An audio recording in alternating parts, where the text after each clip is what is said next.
नमस्कार दोस्तों, मैं नाम कौर। आज मेरे पॉडकास्ट पे बैठे हैं भोजपुरी के जॉनी लीवर। मतलब अगर आपने क्योंकि हमारा बचपन तो ऐसा निकला है, क्योंकि मैं ज़्यादातर यूपी में रहा हूँ 8वीं 10वीं तक, तो मैंने भोजपुरी फिल्में दबा के देखी हैं।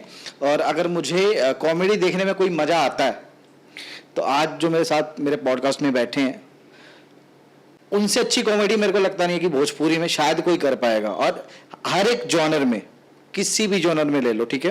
और इन्होंने कम से कम 100-150 फिल्मों के ऊपर करी होंगी। जैसा आपने 100-150 फिल्मों के ऊपर करी है। तो आज मेरे साथ हैं मेरे पॉडकास्ट पे भोजपुरी के बहुत बड़े कॉमेडियन एक्टर जिनका नाम है महेश आचार्य जी। नमस्कार चाचा, कैसे हो? बस बढ़िया।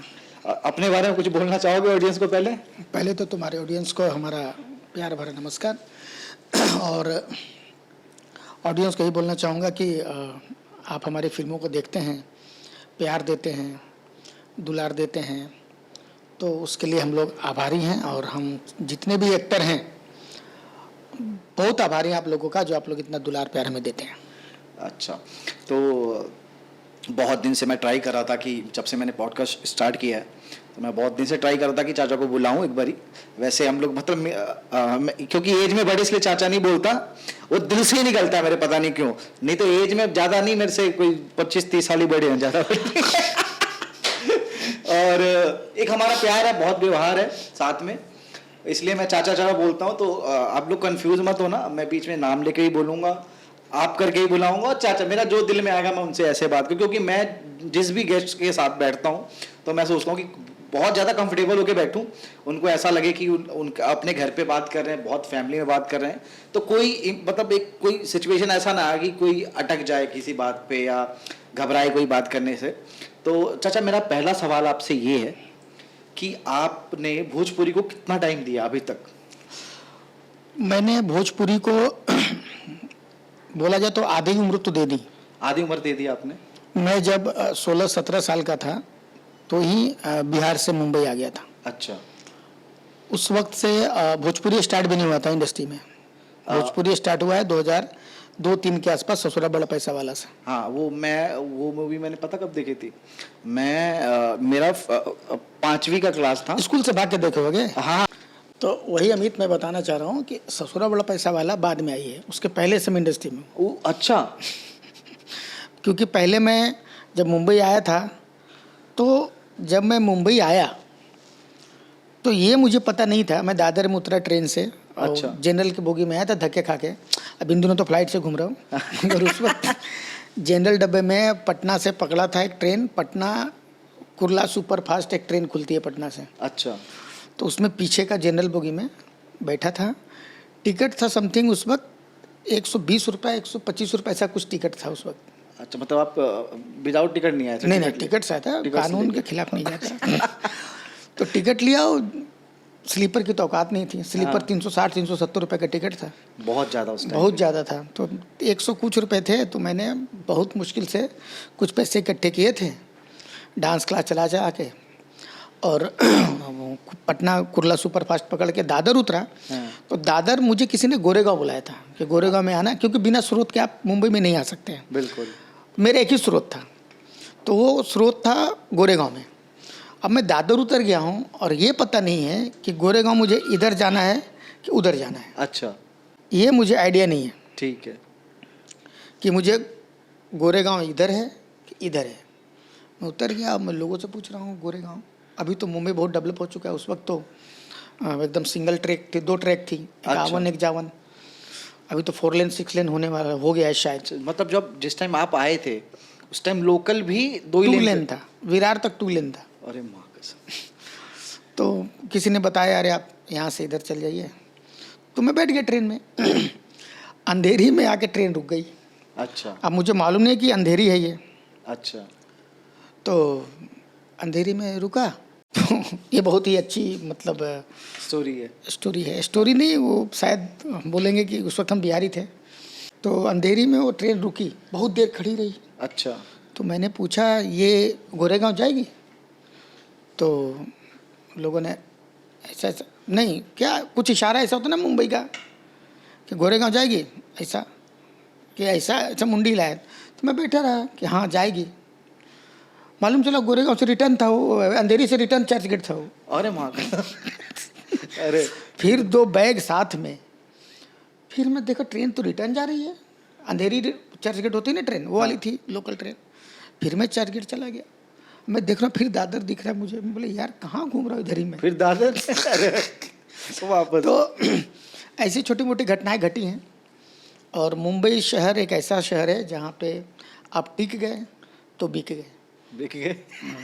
और नहीं टिके तो नहीं बिके। अरे लेकिन चाचा एक ये भी बात है ना कि आप मतलब मुंबई में एक बार आ गए और आपने थोड़ा बहुत भी काम किया, अब चाहे वो मजबूरी हो या खुशी खुशी हो, आपके पास पैसे हों या ना हो, आप मुंबई छोड़ नहीं सकते। अब जैसे मैंने अभी प्लान बनाया था कि मैं मुंबई छोड़ दूंगा और मैं वापस घर भी चला गया था, यहाँ से सब खाली वाली करके वापस सामान लेके आया मैं 2 साल बाद कि यार नहीं। और उस बीच में भी कम से कम 15-20 बार मुंबई आता गया हूँ मैं, कभी 1 महीने के लिए, कभी कहीं होटल में रुकना, किसी घर रुक गया मैं।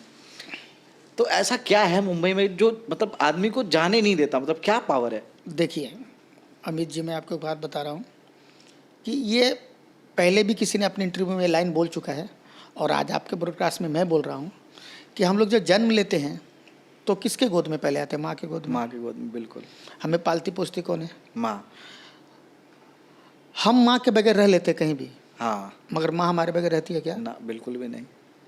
हम मुंबई में हैं, आज भी डेली सुबह माँ का फ़ोन आता है, नहीं तो हम कर लेते हैं बिल्कुल कि माई प्रणाम, हाँ कैसन बा तबीयत, हम लोग बात कर लेते हैं। बिल्कुल।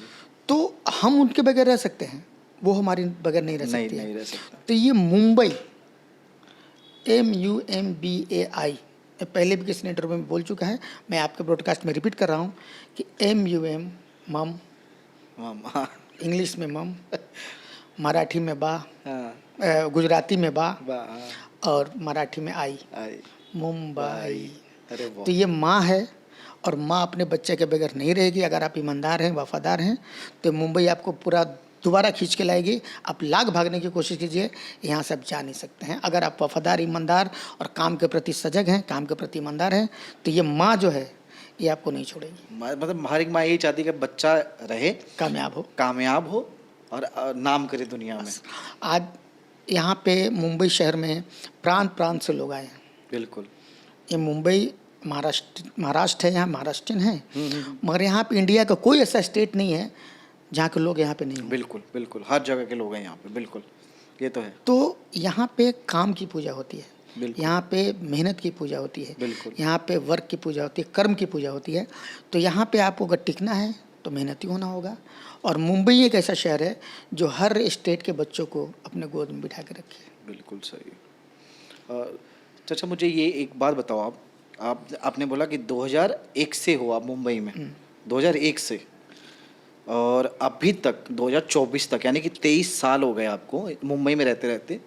आपने अभी तक कितनी मूवीज़ कर ली हैं? भोजपुरी या हिंदी भी करी है आपने, सिर्फ भोजपुरी भी करी है?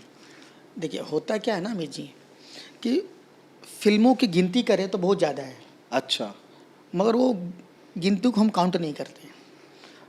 काउंट करते हैं अर्निंग को, काउंट करते हैं अपने ज़रूरतों को, काउंट करते हैं अपने रिलेशंस को। मैंने पैसा कम कमाया, फिल्में ज़्यादा की, रिलेशन बहुत कमाया। आज के डेट में मेरे पास रिश्ते इतने अच्छे रिलेशंस हैं कि मुझे पैसों की ज़रूरत नहीं पड़ेगी। बिल्कुल। और यहाँ पे मेरी माँ नहीं है, मेरे पिताजी तो खैर अब दुनिया में नहीं है, मेरे भाई नहीं है, मेरी भाभियाँ नहीं हैं, मेरी भतीजे नहीं हैं। मगर एक मोड़ पे ऐसा ज़रूरत पड़ेगा ना, 1 घंटे में ये सारे रिश्ते मेरे लिए खड़े हो जाएंगे मुंबई में। जेन्युइन रिश्ते हैं सारे, A to Z। यहाँ पे मैंने रिश्ते कमाए हैं और मेरे बहुत अपने हैं, बहुत 2 बजे रात को भी फ़ोन करूँ तो खड़े हो जाए हमारे लिए। तो पैसा कमाना एक सेकेंडरी होता है, इंसान कमाना बहुत ज़रूरी होता है। तो मैंने इंसान कमाया। और चाचा मुझे जहाँ तक पता आपके बारे में कि आप पहले फेमस हो कोरियोग्राफर के लिए, देन आप एक्टर बाद में बने हो। ये क्या स्टोरी है, मेरे को ये बताओ। हाँ, ये आपने बहुत अच्छा सवाल किया। और इस सवाल मेरे से शायद किसी ने पहली बार किया है। हुआ यूँ कि मैं डांस क्लास चलाता था आदर्श नगर में, मुंबई अंधेरी में। ठीक है। तो वहाँ पे एक नए हीरो बने थे जिनका नाम है खेसारी लाल यादव। अच्छा। नए नए बने थे हीरो अच्छा, उस टाइम पे। उस टाइम पे। तो वो हमारे यहाँ डांस सीखने आते थे। अच्छा, आपके पास? हाँ, मेरे क्लास में वो डांस सीखते थे। एक मोहन राठौर सिंगर है, वो सीखते थे। काफ़ी बड़े बड़े एक्टर वहाँ हमारे यहाँ सीखते थे। तो खेसारी जी वहाँ पे डांस सीखते थे, खेसारी भाई। ठीक है। तो मैं कॉमेडियन, मैंने नेचर से कॉमेडियन था, तो हंसी मजाक ये सब करते रहता था। तो इत्तेफाक से उन्होंने एक फिल्म साइन की थी। फिल्म का नाम था प्यार झुकता नहीं।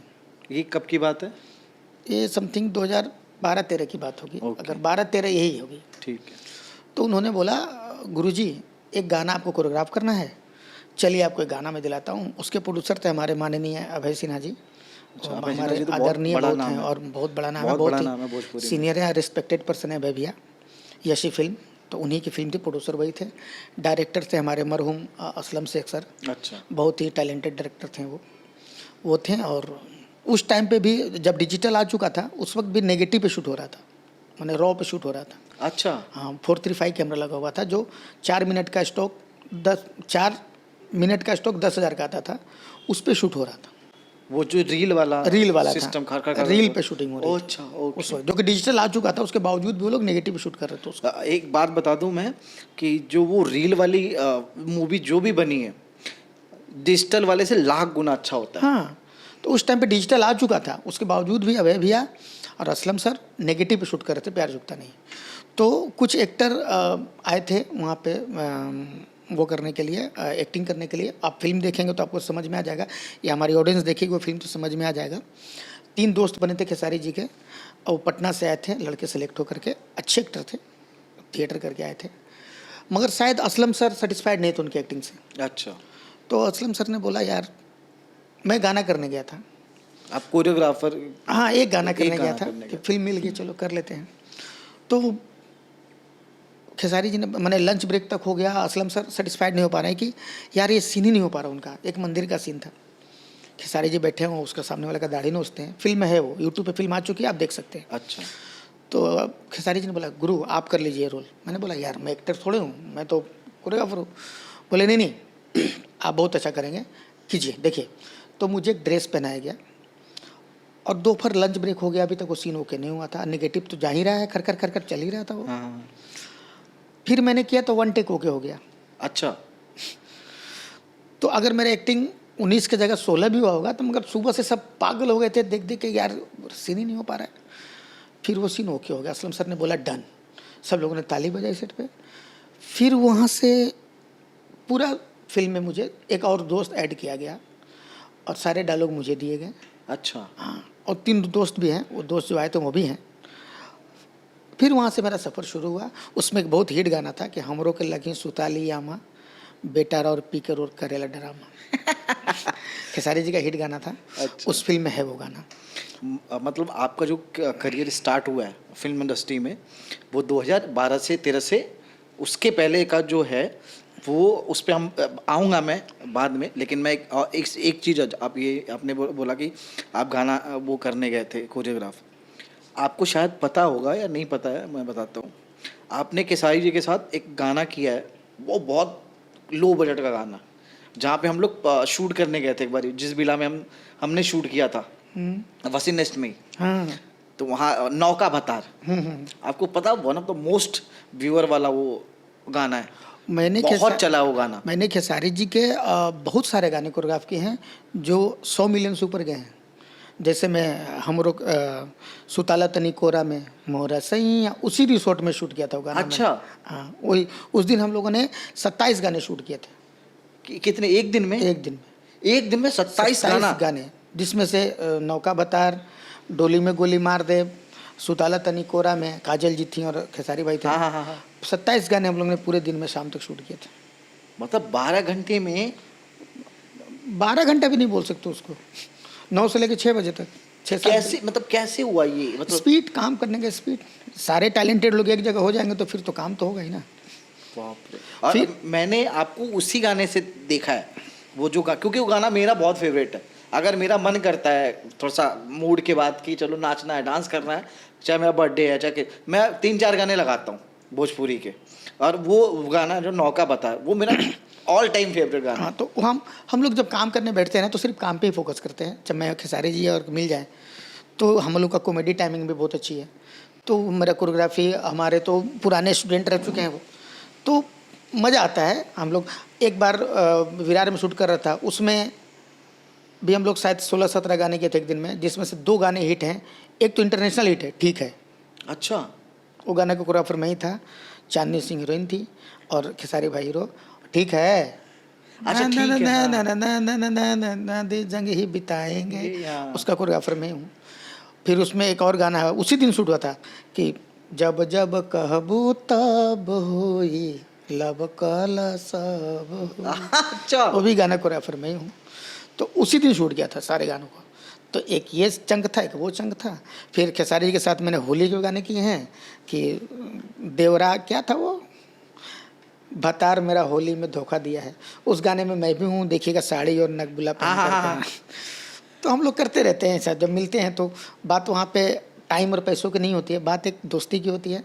और खेसारी भाई भी हम पे भरोसा करते हैं, बहुत ज़्यादा भरोसा करते हैं, और हम लोग गाने करते रहते हैं। तो हम मेरे उम्मीद से मुझे ऐसा लग रहा है कि मैंने जितने उनके गाने किए हैं, तो अभी भी उनका गाने सारे हिट हैं, ऐसा नहीं है।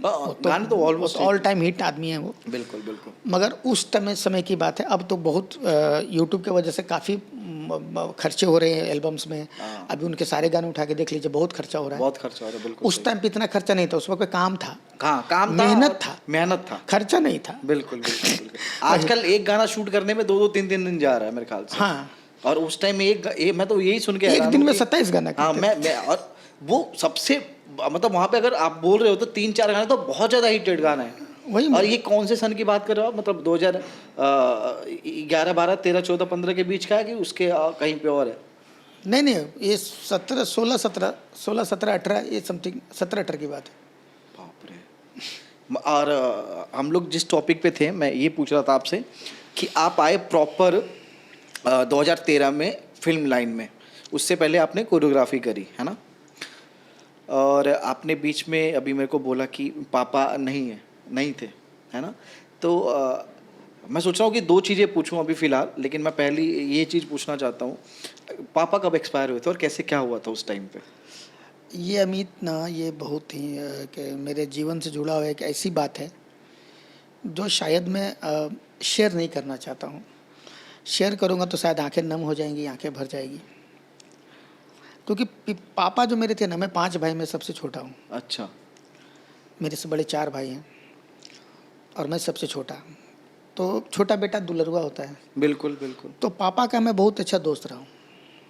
मतलब वो चारों की हिम्मत नहीं होती थी कि उनके सामने जाए। मेरे पापा को लोग साधु जी के नाम से जाना थे, साधु जी बोलते थे। और हमारी उनकी दोस्ती थी, मतलब बहुत अच्छे दोस्त थे हम लोग। मुंबई से जाता था तो उनके साथ बैठ के बातें करना, खाना पीना सब होता था उनके साथ। घर का जो छोटा होता है वो दुलरुआ हाँ, होता मैं है। दोस्त था उनका, बेटा तो था ही नहीं। हर टॉपिक पे बात होती थी। अच्छा। टॉपिक नहीं बता सकता, मैं दोस्त था। अच्छा। तो अचानक से उनकी तबीयत, तो थोड़ी उम्र भी हो गई थी, ऐसा नहीं है कि 5 बच्चे, उम्र तो काफ़ी हो गई थी। मगर हम कहाँ एक्सेप्ट करने वाले हैं कि आपकी उम्र हो गई? हम तो बेटे हैं। बिल्कुल बिल्कुल। हम तो एक्सेप्ट नहीं करेंगे कि आप जाने वाले हैं दुनिया से। बिल्कुल। तो हुआ ये 2016 की बात है, और 2015 में मेरी एक फिल्म की शूटिंग चल रही थी, खिलाड़ी। अच्छा। मैं और खेसारी भाई 2 हीरो थे उस फिल्म में। ये नई शुरुआत थी आपकी लाइफ की ये मूवी? ये 2015, 2 साल बाद, 13 में शुरू हुई थी, 15 में। हाँ, 15 में। तो खिलाड़ी फिल्म जब की मैंने, तो बाबूजी को मैं बताता था फ़ोन पे कि बाबूजी एक फ़िल्म कर रहा हूँ खिलाड़ी, उसमें बहुत अच्छा रोल है। और मेरे घर के सामने थिएटर है मेरा, औरंगाबाद में मेरा घर है, बिहार में। अच्छा। उसके सामने, मेरे घर के सामने नरेंद्र टॉकीज है, मेरे एकदम सामने घर के। तो नरेंद्र टॉकीज में कि मैं बोला अगर फिल्म लगेगी तो बोलेगा मैं ज़रूर देखूँगा। 2015 की शूटिंग चल रही है, तो बाबूजी देखिएगा ज़रूर। बोला अरे बेटा ये फिल्म तो मैं देखूँगा ही देखूँगा, क्योंकि मेरे जीवन की बहुत अच्छी फिल्म थी वो।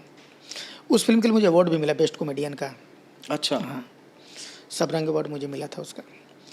खैर, तो बोले मैं देखूँगा। और 2016 में चल रही थी सारी चीज़ें चल रही थी।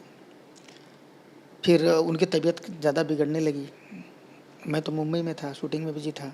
मैं उस वक्त ज्वाला फिल्म कर रहा था, खेसारी जी का ही, जगदीश शर्मा जी डायरेक्टर थे। अच्छा। खबर आई कि बाबूजी की तबीयत ज़्यादा ख़राब हो गया है, आ जाओ। तो ठीक है, तो पटना पीएमसीएच में जाकर दिखाइए, जो भी होता है फाइनेंशियल जो भी बन पाया मैंने अपने हिसाब से किया। फिर मैं पालघर में शूटिंग कर रहा था। पालघर में फिल्म कर रहा था, फिल्म का नाम था दिलवाले, हीरो चिंटू पांडे और गोलू, अच्छा। और डायरेक्टर थे रितेश ठाकुर और producer Sanjay Singh Rajput. College book है पालघर में, 100 डांसर, क्राउड, मैंने पूरा पैक, और गाना चल रहा है। काफ़ी हैवी पूरा बजट था, बजट। मैंने खर्चा किया था प्रोड्यूसर साहब ने उसमें। और मुझे लंच ब्रेक के पहले 1 बजे फ़ोन आता है कि पापा नहीं रहे। ये बात हो गई 18 मई 2016। अच्छा। अब आप बताइए अमित जी कि मैं गाना कर रहा हूँ कोरियोग्राफ, और ये खबर मेरे पास आ रही है। प्रोड्यूसर साहब और डायरेक्टर जो थे रितेश जी, उन्होंने बोला कि मास्टर जी आपको निकलना है तो निकल जाइए। मैंने बोला नहीं, मेरे जाने से पापा तो वापस उठ के बैठेंगे नहीं। बिल्कुल। आपका इतना बजट लगा हुआ है, इतने डांसर्स, इतने क्राउड, ये है, गाना करके जाता हूँ। और 18 मई का महीना, गर्मी इतनी, मैंने भैया को फ़ोन किया कि भैया उनको आइस में रखिए, कंधा तो दूंगा। तो अभी क्या, सुबह लेके निकले हम लोग शमशान के लिए, गए सुबह 5, साढ़े 5, 6 बजे निकल गए थे हम लोग, क्योंकि हमारे यहाँ परंपरा है कि सूर्योदय में ही रात को तो बॉडी को दाह संस्कार नहीं किया जाता है। पहुँचे शमशान घाट पे, उनको दाह संस्कार किए हैं। रिटर्न आते आते 12 बज गए। दोपहर का? हाँ, दोपहर के 12, टाइम तो लगता है ना। ऑब्वियस सी बात है। और जब मैं रिटर्न आ रहे थे हम लोग, तो हमारे यहाँ एक परंपरा है कि जिस रास्ते से आप गए उस रास्ते से वापस नहीं आते, अपोजिट रास्ते से आते हैं। तो हमारा अपोजिट रास्ता सिनेमा हॉल होके आता है, अच्छा। थिएटर होके आता है। और जब मैं आ रहा हूँ तो खिलाड़ी फिल्म लगी हुई है और हाउसफुल का बोर्ड लगा हुआ है। आप उसमें थे, खिलाड़ी जिस में? खिलाड़ी की बात हम बाबूजी से किया करते थे कि मेरी एक फ़िल्म रिलीज होगी, आप देखिएगा ज़रूर। उस दिन वो फिल्म रिलीज हुई थी और वो हाउसफुल का बोर्ड लगा हुआ था थिएटर के बाहर। ये मेरा ज़िंदगी का सबसे वर्स्ट डे था कि मैंने बाबूजी को खिलाड़ी नहीं दिखा पाया। सिनेमा हॉल का मैनेजर बोल रहा था कि एक दिन बुढ़ो रुक जाते ना तो उनको टांग के ला के दिखा देता। तो अच्छा, कोई ऐसी बात थी जो मतलब आपको बाबूजी से करनी थी, या मतलब कोई और भी मूवी दिखाना हो आपको कि नहीं, आप खिलाड़ी फेवरेट थी? बातें तो बहुत थी उनसे करनी, मगर शायद वक्त और समय नहीं था उनके पास। आपने टाइम दिया उनको पूरा जितना देना चाहिए? मतलब इस बात का अफसोस रहेगा मुझे कि एक छोटी उम्र में 15-16 साल का लड़का बाहर निकल के काम करने जा रहा है, नहीं दे और पाया। आधी लाइफ तो आपने ऐसे ही काम में ही निकाल दिया। वक्त नहीं दे पाया उनको। मैं खुद की लाइफ बनाने के चक्कर में ऐसा भागा, ऐसा दौड़ा कि रिश्ते भूल गया। और अब ऊपर वाले के कर्म से सब कुछ है, रिश्ते नहीं। उस वक्त पापा थे तो कैरियर की भूख थी, अब कैरियर है तो पापा की भूख है। माँ है, एक बड़ा सौभाग्य की बात है मेरे लिए कि ये मुझे 5 भाई में से मुझे ये सौभाग्य मिला कि बाबूजी ने किसी टाइम पे मेरी माँ को वादा किया था। हमारे घर से बनारस 120-30 किलोमीटर की दूरी पे है। अच्छा। तो बाबूजी ने अपने टाइम में, कभी शायद अपने जवानी के टाइम में, मेरी माँ को वादा किए होंगे कि तुमको बनारस घुमाऊंगा, अयोध्या घुमाऊंगा, मैहर घुमाऊंगा। और वो हम बच्चों को पालने में, हम बच्चों को परवरिश में, काम में, मैं बहुत गरीब घर से हूँ। मेरे पिताजी का साइकिल का दुकान था, पंचर बनाते थे वो। अच्छा। तो शायद वो हम बच्चों को पालने के चक्कर में माँ को नहीं घुमा पाए। इस सौभाग्य प्राप्त हुआ कि मैंने बनारस में माँ को बुलाया। मैं शूटिंग कर रहा था बनारस में, और माँ को बुलाया और उनको मैंने काशी विश्वनाथ, गंगा स्नान करवाया। मेरे फेसबुक पेज पे या फेसबुक पे मैंने सारे फ़ोटो डाले हैं। अयोध्या बुलाया, राम मंदिर घुमाया, अच्छा। हनुमानगढ़ी घुमाया। अभी 2 तो हो गए हैं, अभी मैहर बाकी है, विंध्याचल बाकी है। तो माता रानी ने चाहा तो वो भी ये भी हो बहुत जल्द मैं करूँगा उनके साथ। नहीं, मैं वही कह रहा था, लेकिन देखो हम लोग भी बचपन में करते हैं। मेरे को उंगली वाला सीन से पता क्या याद आता कि हमने बचपन में लोगों की बहुत उंगलियां करी हैं, पढ़ाई लिखाई करते करते होता है कहीं ना कहीं हर एक जगह पे आपको एक चीज मिल जाती है जिससे आपका मन नहीं लगेगा। स्कूल में हम लोग बैठते थे वहाँ पे कि यार वो नहीं आजू ना आए रे, कहा फोन करो के, चाहे गाँव में फोन पे था ना इस टाइम पे, पूछो करे माइक जाके, चिट्ठी फेंक दे। हाँ कि आए कहाँ नहीं आते। तो ऐसा होता था कि उसके बिना मन ही उस फिल्म में एक और बहुत हाईलाइटेड सीन थी, कौन सा? संघर्ष में। हाँ। एक बहुत अच्छा सीन था कि हम लोग वो स्क्रिप्ट में नहीं था वो, ठीक है। हम लोग सेट पे बैठे हुए थे। हाँ। खेसारी भाई के मोबाइल में एक मैसेज आता है, वो देखते हैं, बोलते हैं अरे ये तो सीन शूट करने जैसा है। तो बोले, हम लोग दोनों बैठे हुए थे चेयर पे गार्डन में, तो बोले अरे हाँ इसको करते हैं। तो उस फिल्म में एक सीन है लाठी चार्ज। लाठी चार्ज, अच्छा। तो मैं वो बोलते हैं कि अरे तुम कुछ नहीं कर पाएगा जीवन में, मैंने सीन बनाया हम लोगों ने कि तू कुछ नहीं कर पाएगा, तेरे बुलाने से एक बकरी भी नहीं आएगी, ऐसा बोलते हैं। बोलते हैं चाहेंगे तो 2 मिनट में पूरा गांव इकट्ठा कर देंगे। तो बोलते कैसे कर देगा, बोले इकट्ठा कर देंगे तो, बोला कल का पार्टी मेरे तरफ से। बोले डन, तो डन। मैं पूरा गांव में जाकर चिल्लाता हूँ कि अरे गांव में लाठी चार्ज होता, लाठी चार्ज होता, लाठी चार्ज होता। पूरा गांव वाले इकट्ठा हो जाते, कहाँ लाठी चार्ज होता है। जब लोकेशन पे पहुंचते हैं, एक लाठी रखा हुआ है, उसमें चार्जर लगा हुआ है। हाँ देखा है मैंने सीन, ये सीन देखा है मैंने, देखा है। तो उस पे बहुत लोगों ने जब टिकटॉक के टाइम पे था ये, हाँ हाँ, तो उस देखा पे है बहुत लोगों ने टिकटॉक बनाया है, इन दिनों रील्स बना हुआ है उस पे।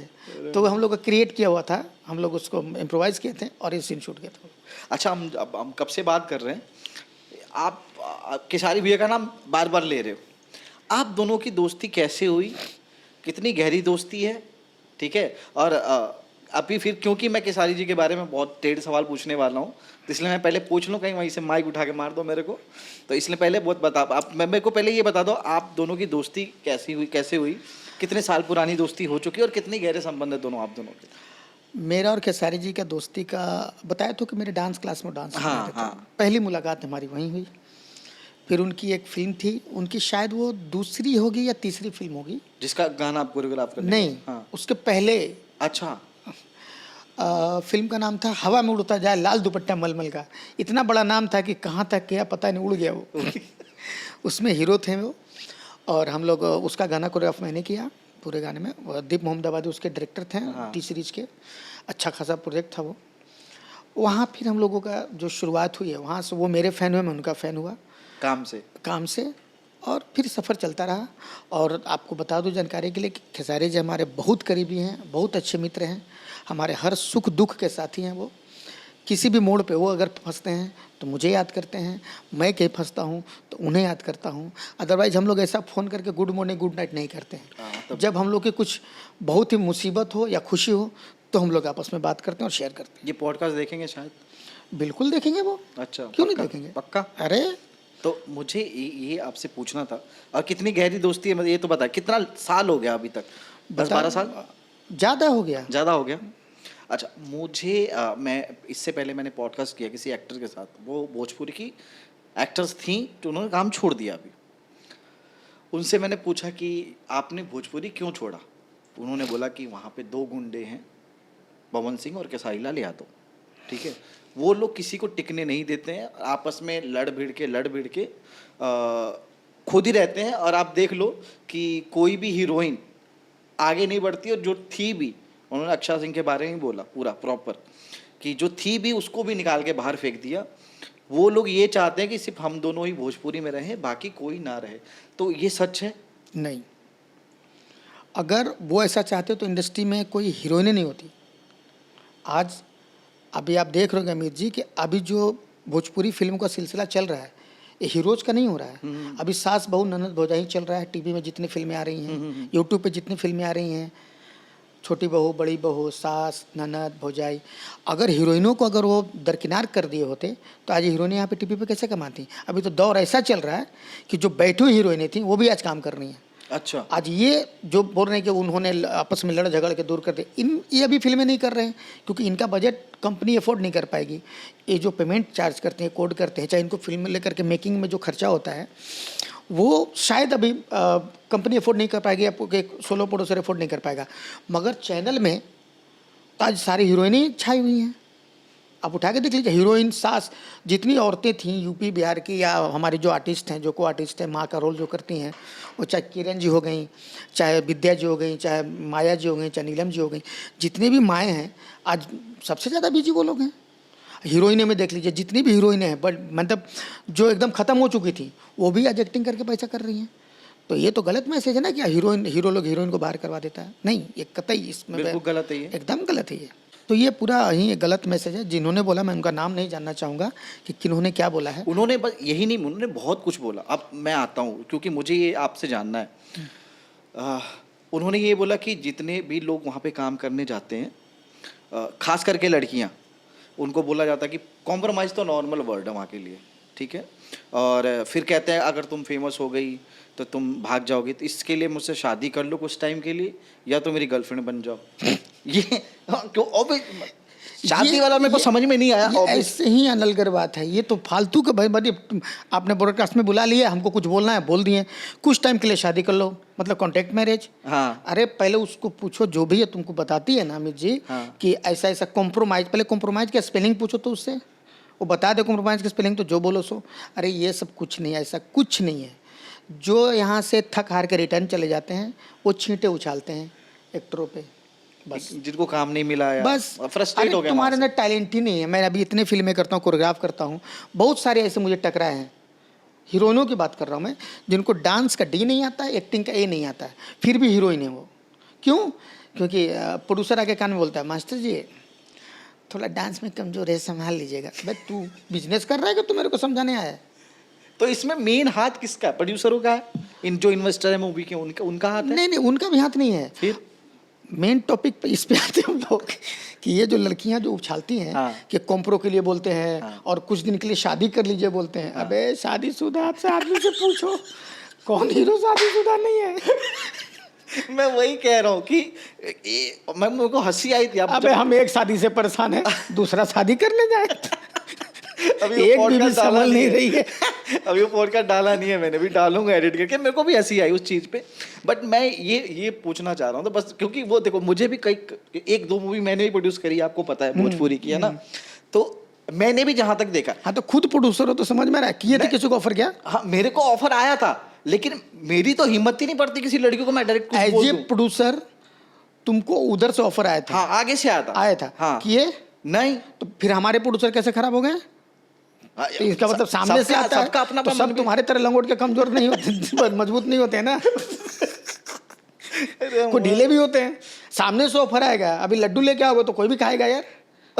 फिर बोलोगे कि अरे इसने कॉम्प्रोमाइज बोला, स्पेलिंग नहीं आता कॉम्प्रोमाइज का, खाली शब्द आगे बोलने तो बोल दिए कि मतलब, लेकिन ये बात तो है कि छेड़ते नहीं, हमारे भोजपुरी में डायरेक्टर्स, प्रोड्यूसर्स, हीरोज जितने एक लेवल पे बैठे हैं, बहुत ईमानदार और अच्छे हैं। तो हंस क्यों रहे हो आप? हंस क्यों रहे हो? मतलब इसका क्या मतलब है? आप बोल भी रहे हो, हंस भी रहे हो, ये क्या मतलब? मैं तुम्हारे उस बात पे हंस रहा हूँ, हाँ। किसी ने तुम्हारे पर प्रकाश में कीचड़ उछाल के गए वो लोग। तो ये गलत है, किसी को बदनाम मत करो। आप क्यों हंस रहे हो? मेरे को आप पे ज्यादा डाउट हो रहा है। नहीं। चाची देख रहे हो ना इनको? अरे तुम्हारी बातों पे कि ये तुम्हारे सामने कौन आके बोल के गया कि ये लोग गलत करते हैं? एक बार आपने मुझे किसारी वजह से मिलाया था दिल्ली में, जब हम लोग वहाँ पे आए थे, रात को आया था मैं। तो मैंने भी वहाँ का हाव भाव देखा कि बंदा मतलब जैसा भी है, कितनी मेहनत, एक तो मेहनती कितना है बंदा, बिल्कुल बिल्कुल, इतना मेहनत तो करता है। मैंने ये चीज़ तो देखी भाई, किसारी के अंदर इतना ज़्यादा मेहनत भरा हुआ कि मैं अमित, मैं जहाँ तक खेसारी के साथ जितने फिल्में किया हूँ ना, हाँ, मैंने उनको देखा है। अगर 9 बजे का कॉल टाइम है तो 8:45 बजे वो सेट पे मिलते हैं। मैंने इस टाइम का परफेक्ट एक वो, बहुत सारे हीरो हैं, मैं किसी हीरो का नाम एक्स्ट्रा नहीं लूँगा, खेसारी जी की बात हो रही तो उनकी नाम लूँगा कि 8:45 बजे सेट पे मिलेंगे। उस 8:45 बजे सेट पे पहुँचने से पहले जिम, डांस क्लास, मतलब रूम में हम लोग वार्म अप करते हैं डांस के साथ, फिर जिम जाएंगे। अगर हो सके कि सुबह जिम नहीं जा पाए किसी कारण से, तो शाम को जब पैकअप होता है 7 बजे, 9 बजे, 8 बजे आके फिर वो जिम जाते हैं। ये डेली रूटीन है, रूटीन है उनका। तो आज अगर खेसारी जी ने अपने आप को प्रूफ किया है, आज वो स्टार हैं, तो अपने दम पे हैं। उन्होंने इतना मेहनत किया है, क्योंकि मैं तो बहुत दिन से जानता हूँ उनको, जब ऐसे पतले दुबले थे, अब उनके साथ हमारा पहली फिल्म उठा के देख लीजिए, एकदम पतले दुबले हैं। हाँ बहुत। आज उन्होंने बनाई है खुद को। जब वो भाड़े पे रहते थे बांगू नगर में, तब से मैं जानता हूँ। आज तो उनके पास इतनी प्रॉपर्टी है कि आप शायद हम गिन नहीं पाएंगे। तो उस वक्त से उनको जानता हूँ। तो आज वो जो भी हैं, अपने मेहनत और अपने टैलेंट और अपने दम पे है। अच्छा अच्छा अच्छा, एक और बात कि बहुत सारे एक्टर हैं जितने भोजपुरी के, जब किसी एक की कंट्रोवर्सी होती है सब कूदते हैं, ठीक है, फिर फेमस होंगे कुछ टाइम के लिए, फिर ख़त्म। आपको आज तक मैंने ये नहीं देखा कि किसी के बारे में आप कुछ भी बोल रहे हो। देखो होता क्या है ना कि एक बोतल लो, उसमें लाल चींटी डालो और काला चींटी डालो, शांत रहेंगे। हिला दो, लड़ने लगेंगे वो लोग। बिल्कुल। तो ये है हमारा इंडस्ट्री। सब एक जगह बैठे हुए हैं, एक आके हिला देता है, सब आपस में लड़ने लगते हैं। तो क्यों उसमें पढ़ने का, हम बोतल के बाहर बैठेंगे ना। मैं आज तक किसी के बारे में बुराई नहीं करता, क्योंकि होता क्या है ना कि सब एक हैं। ये जरूर टेलीकास्ट करना, सब एक हैं। जो बाहर से आते हैं ना अपना व्यूवर बढ़ाने के लिए, सब्सक्राइबर बढ़ाने के लिए, वो बाद में छला जाते हैं, मार खाते हैं, कहीं के तो पिटाए भी हैं लोग। तो आप किसी भी सेलिब्रिटी के बीच में न पड़े, हम तो यही चाहेंगे, कंट्रोवर्सी ना करें। ठीक है, सब्सक्राइबर बढ़ाना है, आपका व्यूअर बढ़ाने हैं, आपको पैसे आने यूट्यूब से, आप अच्छे तरीके, जैसे अब आप जो कर रहे हो, इसमें क्या आपको सब्सक्राइबर नहीं आएंगे? बिल्कुल आएंगे। आप किसको गाली दे रहे हो, आप किसको बदनाम कर रहे हो? मैं बोलता ही नहीं, कि मैं तो जानता भी नहीं, मैं तो बस पूछता हूँ जो मुझे पता है। वहाँ तो लोग सामने सामने 1 to 1 बात करना शुरू कर देते हैं, फलाना ऐसा, चिलनवा ऐसा, क्या है ये? नहीं, ऐसा कुछ नहीं। सोशल मीडिया का ज़माना है। एक वक्त था जब मुझे याद है, औरंगाबाद, मैं बिहार औरंगाबाद ज़िला का रहने वाला हूँ। मुझे याद है कि पत्रकार, हमारे यहाँ पत्रकार हुआ करते थे। परमिंदर भैया हैं, परमिंदर मिश्रा, सनोज भैया हैं, सनोज मिश्रा, गोपाल भैया थे हमारे, जो अब नहीं रहे हैं, दैनिक जागरण। ये सारे लोग आते थे दरवाजे पे, तो लगता, अरे यार प्रेस रिपोर्टर आया है, अरे पत्रकार आए हैं, मतलब पता नहीं कल क्या छाप दें। अच्छा। ऐसा था माहौल उस वक्त। मैं आपको बता रहा हूँ 1991-92 की बात बता रहा हूँ। ये माहौल था कि अरे भाई आए। हम लोग डांस करते थे टाउन हॉल में जा कर के, तो उनको जाके सब चिट्ठी लिख कर फोटो ऐसे देते थे कि भैया छाप दिया था नहीं। अच्छा। हाँ, तो 3 दिन बाद छपता था वो। आज के डेट में तो हर पॉकेट में पत्रकार है। कुछ भी हुआ फेसबुक पे लाइव आ गए, कह देता नहीं सुधर जाए है भैया। अच्छा, ये बीच में ना कंट्रोवर्सी आई थी बहुत तगड़ी कि अब पता नहीं, देखो दो लोग हैं, है ना। अब मैं ये अपने आप को, मतलब ये नहीं कहना चाहिए कि कहीं चलो ठीक है, अगर किसी ने बोल दिया पीने खाने में, बोल दिया चलो कोई बात नहीं। पवन सिंह ने इंटरव्यू में कहा कि किसी ने पूछा कि आप पीते हो, उन्होंने बोला हाँ मैं पीता हूँ और दबा के पीता हूँ। मेरा ये है कि मैं पी के बड़बड़ाता बहुत हूँ। और खेसारी भाई के बारे में आया तो पीता, वो भी मेरे से ज़्यादा पीता है, बस ये कि वो पब्लिक में आके नहीं बोलता। तो बात ये सच है, पीते हैं दोनों दबा के? दबा के नहीं, ऐसे ऐसे पीते हैं। अच्छा, मतलब दबा के खुद। तो देखिए पवन जी, नो डाउट पवन जी बहुत अच्छे इंसान हैं, और उनके लेवल का सिंगर तो खैर भोजपुरी इंडस्ट्री में कोई है नहीं। बिल्कुल बिल्कुल। ये तो सच्चाई है। पवन जी अंदर से एक बच्चा है, उनके अंदर एक छोटा सा मासूम बच्चा पवन जी के अंदर बसता है। ऐसे वो ठीक है, स्टार हैं, तो चाहे माइक में कुछ भी बोल दें, वो भावनाओं में बह के बोल देते हैं। वो बाद में उनको रियलाइज़ होता है कि मैंने क्या बोला। उनको रियलाइज़ होता है। मैंने उनके साथ काम किया, उनके कितने एल्बम किए मैंने। अब यूट्यूब उठा के देख लीजिएगा आप, सोबेला दरबार, शेरावाली के, सवारी शिव के देवघर चली, बहुत सारी उनके मैंने एल्बम्स किए। जब वो, ये लग रहा है मुझे 2007-8 की बात है, उनके एल्बम में क्या करता था। खेसारी से पहले? हाँ, खेसारी तो आए नहीं थे इंडस्ट्री में, तब की बात है वो। अच्छा। हाँ, उस एल्बम में मैं भी हूँ, पीछे बैठा हुआ ऐसे ताली बजा रहा हूँ, कोरियोग्राफर भी हूँ। आप नाम देखेंगे, नाम मिलेगा महेश आचार्य। तो पवन जी का मैं फेवरेट मास्टर हुआ करता था। यहाँ मैं करता था, पटना में करते थे तो नवीन एक मास्टर है वो करता था, अब मुंबई में शूटिंग करते थे तो मैं करता था। तो पवन जी के अंदर एक छोटा बच्चा बसता है, वो मासूमियत में कुछ बोल जाते हैं और लोगों के बहकाव में कुछ बोल जाते हैं। बाद में उनको रियलाइज होता है कि ये गलत था, मगर वो गलत कहाँ बताने जाए, तो बोल दिए। अच्छा, खेसारी भाई में क्या है, खेसारी भाई बोलते बहुत हैं। हाँ। वो किसी टॉपिक पे जैसे बोल दे कि देखिए ऐसा है कि यार मैं आ रहा था ना तो एक हाथी मिला मुझे, अरे आपको 1 मिला, हमको तो 5 मिला। वो भी उनमें बचपना है। अच्छा। उनको बातों में, गॉसिप में बहुत मजा आता है खेसारी भाई को। वो मुझे लगता है कि बस मस्ती, बात करते रहो, हंसते रहो, हंसाते बहुत है सेट पे वो। हाँ। तो उनका एक हंसाने का माध्यम होता है कि बक बक बक बक बक बक बक। बड़ बोला हो गया। हाँ, बस उनकी यही आदत है, और वो भी, उनमें भी एक बचपना है। तो ये दोनों का अलग अलग कैटेगरी है, पीने खाने की बात यहाँ कहीं नहीं है। मतलब कुछ कोई लेना देना कुछ और नहीं सबकी है। लाइफ है, सब कोई पीता खाता सबका है है कि नहीं? उसमें किसी का उसमें क्यों कुछ कोई नहीं। अच्छा, एक ना कंट्रोवर्सी हुई थी बहुत तगड़ी इसी चीज को लेके इन दोनों में आपस में। तो पवन सिंह का शायद कोई साला है या कोई पता नहीं क्या है, कुछ तो है, मेरे को नहीं पता, उनका नाम भी नहीं पता। वो और जो केसारी भैया के मैनेजर थे, वो दाढ़ी वाले, उनका नाम क्या था? विवेक। विवेक। उन दोनों में बहुत बैसाबैसी हुई थी, वो गांव तक चला गया था मारने के लिए, ये सब चीजें।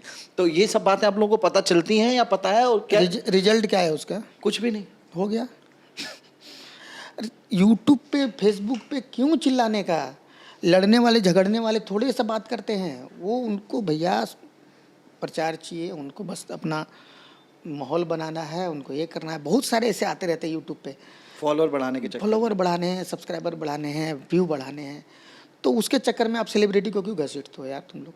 मैं तो यही बोलूँगा यूट्यूबरों से कि आप सेलिब्रिटी को मत घसीटिए। बहुत सारों को देखा मैंने आज तक किसी के बारे में कुछ बोला क्या? हाँ, मैं आप तो नहीं जब खेसारी भाई की बच्ची पे बात आई थी तो एक बार मैं लाइव आया था, जब बिटिया की बात आई तो हाँ, लाइव आया जब था, किसी एक ने बार गाना आया था। निकाल दिया था गंदा हाँ, कुछ। तो मैं लाइव आया था।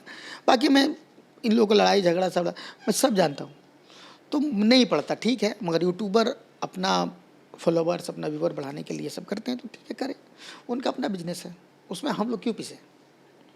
ओके। और मुझे एक समर सिंह को तो आप जानते ही हो। हाँ हाँ, अरे एक घटना हुई थी लखनऊ के होटल में, बनारस, सारनाथ। बनारस, सारनाथ। सारनाथ। आप वहाँ पे थे? हम्म। आप वहाँ पे थे? मैं दूसरी शूटिंग पे था। जो लड़की सुसाइड हुआ था, आकांक्षा दुबे। आकांक्षा दुबे का सुसाइड हो गया था। हम्म।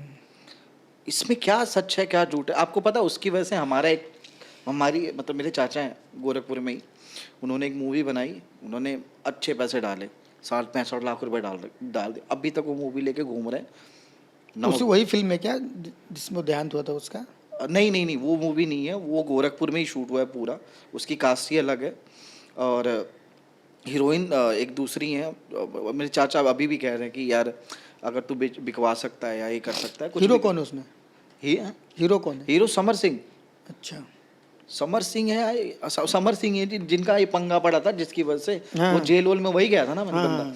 तो ये क्या घटना हुई थी, आपको उसके बारे में क्या पता है? देखिए, जो न्यूज़ के माध्यम से पता आपको होगा वही मुझे भी पता है। बाकी वहाँ पे हम लोग शूटिंग कर रहे थे, तो अचानक से सेट पे खबर आती है कि ऐसा ऐसा हो गया है। तो अब हम लोग इस मामले में चुप्पी रखना ही उचित समझें कि अभी समर का नाम आ गया। तो समर भी हमारा बहुत अच्छा मित्र है, बड़ा छोटा भाई समान है वो, तो हम ना ही समर के खिलाफ बोल सकते थे। और आकांक्षा के साथ एक सिंपैथी थी लोगों की कि हाँ। भाई ऐसा ऐसा हो गया है, तो हम लोग बड़ा दुविधा में थे उस टाइम पे कि सपोर्ट किसका करें। तो हम लोग उस विषय में ना ही उस वक्त कुछ बोले और ना ही आज हम चाहेंगे कि बोले, क्योंकि अब ये मामला दब चुका है। अब इसको हम लोग क्यों, अभी समर का बेल भी हो गया, समर आ गया, अब समर की सगाई भी हो गई है, शादी भी हो रहा है। वो एक आपसी दोस्ती का मतभेद था, वो मनभेद था, मतभेद था, जो बाद में ये रूप ले लिया।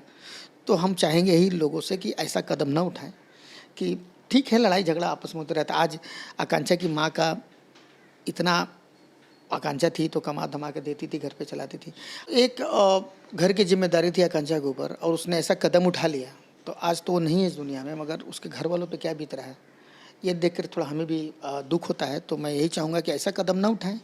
दोस्ती यारी अपनी जगह पे, परिवार अपनी जगह पे, तो परिवार का ध्यान रखें, परिवार का ख्याल रखें। ऐसी दोस्ती आते रहेंगे, जाते रहेंगे, ऐसी दोस्ती होती रहेगी। 1.5 साल आएंगे, 1.5 लग जाएंगे, मगर वो माँ और बेटी फिर तो नहीं मिल पाएंगे ना। और वो इसलिए कमाने ऐसा वाली भी कदम ना अकेली थी घर में, कमाने वाली भी अकेली थी मेरे अकेली ख्याल थी से। वो। और तो अभी उनके घर पे कोई जाता है भोजपुरी में? क्योंकि कोई उस नहीं टाइम तो जाता। बहुत ज्यादा, उस टाइम तो सबने जाके वीडियो बनाई कि हम आए हैं, हाँ कार ठीक है, बात वो ये। सिंपैथी के रूप में लोग जा रहे थे, पर अब कोई नहीं जाता है। अब वो अतीत हो गया, बीता हुआ कल है वो, और नहीं जाएंगे अब लोग। लेकिन जाना चाहिए, ऐसा लगता है आपको? हाँ, जाना चाहिए, लोगों को जाना चाहिए, हेल्प करना चाहिए। मगर अब पता नहीं इंटरनल क्या चल रहा है वहाँ पे कि अब लोग पता नहीं मना करते हैं सीधे नाम से, अरे भाई चलो उधर देख लेते हैं एक बार, नहीं नहीं छोड़ हटाओ। अब क्या मैटर है भगवान जाने, वो अंदर अंदर चल रहा है, अंदर अंदर चल रहा है वो, ऐसा है। इसका कोई मतलब कोई कुछ नहीं है इसका, वो एक बीता हुआ कल है, वो दफन हो चुका है, मिट्टी दब चुकी है। अब उस टॉपिक को हम लोग नहीं उखेड़े तो अच्छा है। बाकी अभी इंडस्ट्री हमारी अच्छी चल रही है, फिल्म लाइन अच्छा है, और बहुत लोगों का घर चल रहा है इससे, बहुत लोगों की रोजी रोटी चल रही है ये। चलो अच्छा, मुझे अब आपसे थोड़ा और एक दो चार पूछने हैं क्वेश्चन। पहला ये पूछना है कि भोजपुरी मूवी बनती है, ठीक है, एक कहते लोग तो एक तो बजट कम रहता है, ठीक है, और कोई भी मतलब अच्छा मुझ सबसे एक खटकने वाली बात मुझे क्या लगती है कि कोई भी मूवी बनती है भोजपुरी में तो सिर्फ हीरो ही वायरल होता है, लड़की क्यों नहीं, जो एक्ट्रेस होती है बगल वाली। देखो अमित, ये बहुत अच्छा सवाल है तुम्हारा। पूरी इंडस्ट्री गवाह इस बात का कि जब से फिल्म इंडस्ट्री का जब दादा साहब फाल्के साहब ने कैमरा लेके आए थे, जब से शुरुआत हुई है, हीरो प्रधान रही है और हीरो प्रधान रहेगी। नारी प्रधान फिल्में बनती हैं, बनाई नहीं जाती है। हीरो राज कपूर साहब थे, पृथ्वीराज कपूर साहब थे, दिलीप कुमार साहब थे, अमिताभ बच्चन थे, हीरोइनें बहुत आई, मगर हीरो प्रधानी फिल्में बनती आई है। तो यहाँ भी वही फॉर्मूला चल रहा। हाँ, भोजपुरी ने इस चीज़ को थोड़ा पलटा, एकदम वन वे भी नारी प्रधान फिल्में बन रही हैं। अच्छा, ये पूरी रीजनल भाषा में जितने भी लैंग्वेज में फिल्में बनती हैं उससे सबसे ऊपर जा चुका है भोजपुरी, महिला प्रधान को लेकर के। अभी जितनी फिल्में बन रही महिला प्रधान बन रही है एकदम। आज तक हिंदी में ऐसा नहीं बना था, किसी भी रीजनल लैंग्वेज में नहीं बना है कि एक पूरा का पूरा जोनली चल रहा है महिला प्रधान। और ऐसे टीआरपी आ रहे हैं, ऐसे लोग देख ऐसा पसंद कर रहे हैं कि अभी सारे पुरुष उसी भीड़ में चल रहे हैं कि नहीं महिला प्रधान बनाओ, महिला प्रधान बनाओ। तो ये पहली बार ऐसा हुआ है हमारे रीजनल भाषा भोजपुरी में। तो ये जानबूझ के गेम तो नहीं खेल रहे हैं कि फिर थोड़ी देर, क्योंकि भोजपुरी अभी बूस्ट नहीं है, मेरे को लगता है कि दब गई है वापस से, क्योंकि एक टाइम था जब भोजपुरी चल रही थी, है ना, और ज़्यादातर ऑडियंस जो है अपनी हिंदी फिल्मों वाली भी वो भोजपुरी वाली ही है। मेरे ख्याल से मैं कह रहा हूँ 70% तो लोग भोजपुरी वाले ही हैं। यूपी बिहार के लोग हैं 70%, कम से कम 30% देखते हैं, जो बॉलीवुड को भी 30% ही देखते हैं। 70% ऑडियंस देखती है और वो फिल्में हिट हो जाती है, जैसे RR हुई है, बहुत दंगल हुई है, बजरंगी भाईजान कितना हिट गया है। तो ऐसा तो नहीं है कि अपने पास बजट नहीं है, बजट की कमी पड़ती है आप लोग लगता है भोजपुरी में? नहीं, अब बजट तो हमारे पास बहुत है, हाँ, उस हिसाब से रिकवरी नहीं है। लगाने के लिए यहाँ पे 200-200 करोड़ लगाने वाले बैठे हुए हैं। एक से एक पार्टी हमारे पास है भोजपुरी के। NRI इसमें आए हैं हमारे, अभी फिल्म प्रोड्यूस के NRI है, पोलैंड के रहने वाले प्रोड्यूसर हैं। अभी मैं उनके साथ, राम शर्मा नाम है उनका, अभी उनकी फिल्में करके मैं आया हूँ अभी पिछले महीने, मेरा वचन। तो यहाँ तो पैसे लगाना, रिकवरी कहाँ है?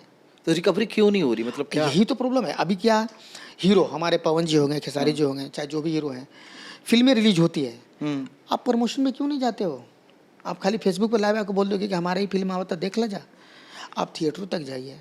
अभी लॉकडाउन के बाद, कोविड के बाद थिएटर सारे बंद हो चुके थे। हाँ, अभी बहुत हिम्मत करके लोग थिएटर में जा रहे हैं, मतलब सिनेमा देने के लिए, देखने के लिए। अब पब्लिक आना शुरू हुआ है, फिर आएगा, फिर वो दोहराएगा, फिर शुरू हो गया सिनेमा। और अब देखने जा रहे लोग, हमारी फिल्में रिलीज हो रही हैं थिएटरों में। लेकिन चाचा यही बात है ना कि गांव, क्योंकि मुंबई में तो मैंने नहीं देखा अभी तक, मैं जहाँ रहता हूँ यहाँ पे सिटी मॉल है, इन्फिनिटी मॉल है, बहुत सारे मॉल हैं, इनमें क्यों नहीं लगती हैं? नहीं है, बता तो रहा हूँ कि रिकवरी नहीं है ना उनकी। हमारी ऑडियंस मल्टीप्लेक्स के ही नहीं। नहीं, अगर आप ट्राई करो कोई कभी। ट्राई किया लोगों ने।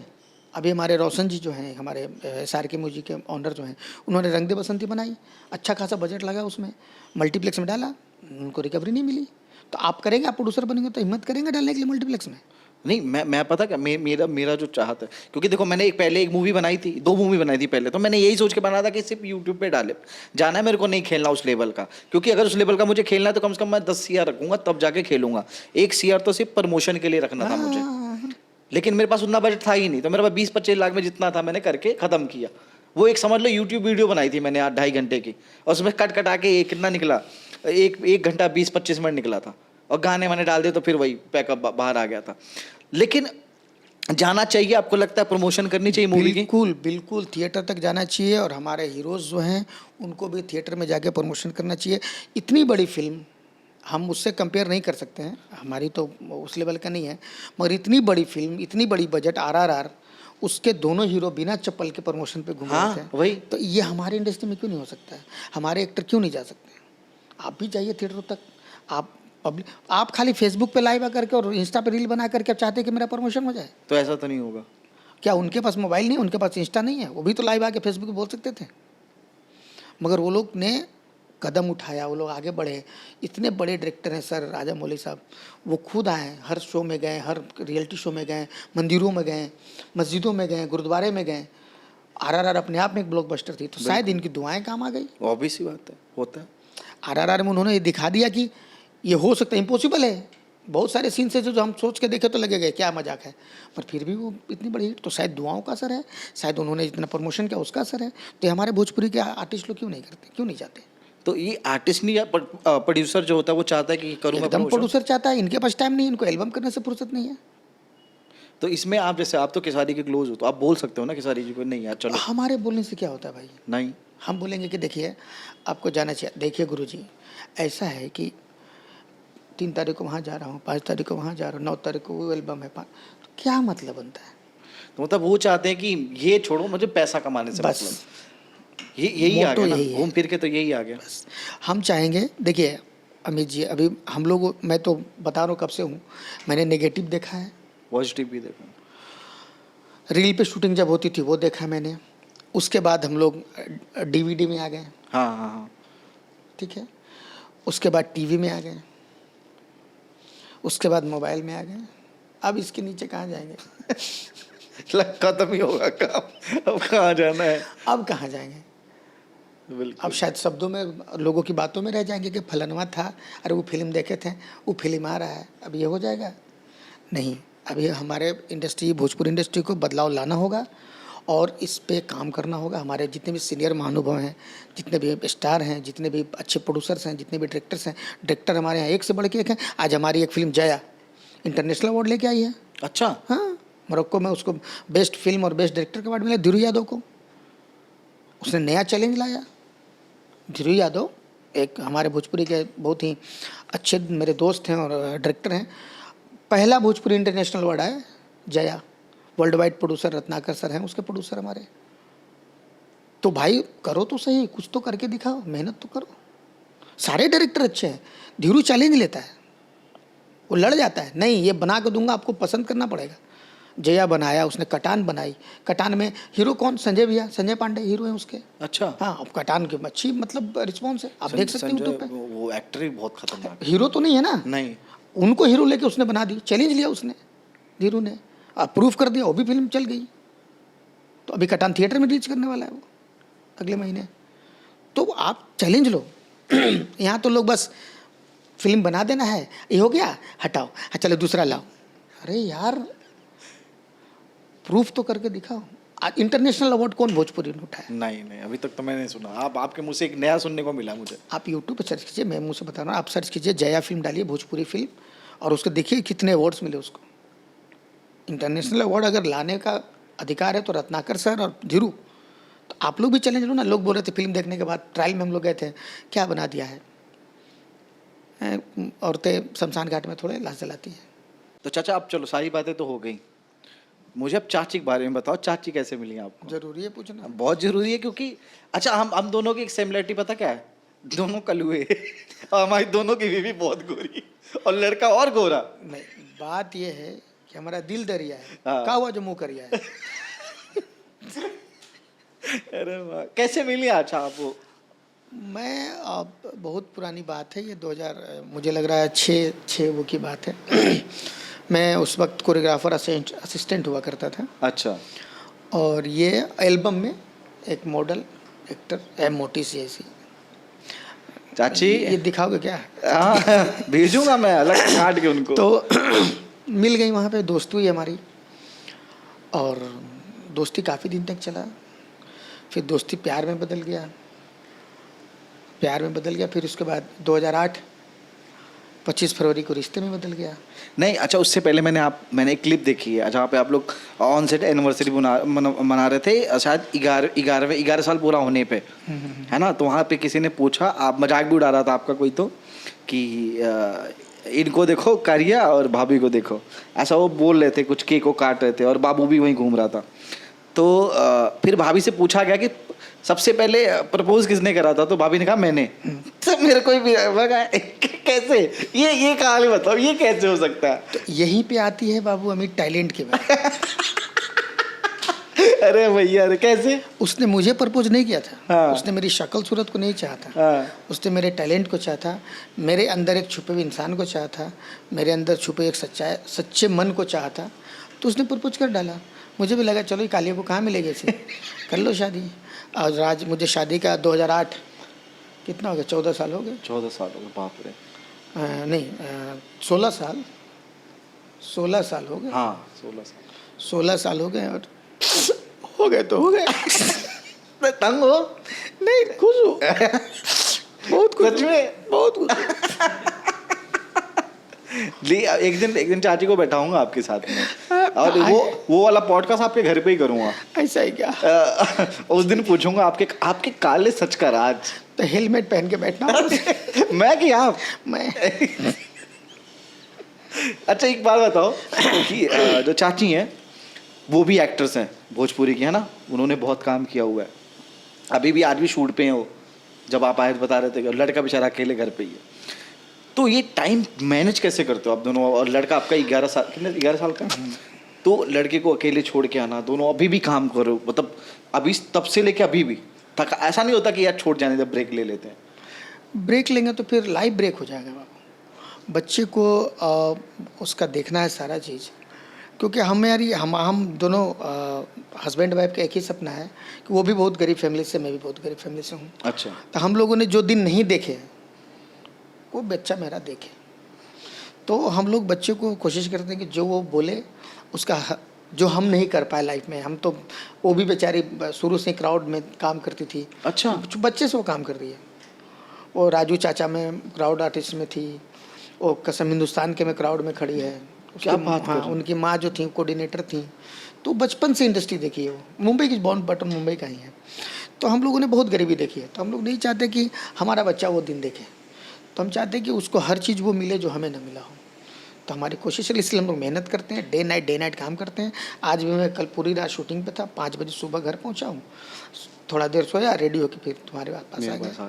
फिर अभी जाऊँगा तभी फिर मेरा एक मीटिंग है अंधेरी में, यहाँ से निकलूँगा तो सीधे वहीं जाऊँगा, वो करके फिर आऊँगा, कल मेरी फिर शूटिंग है।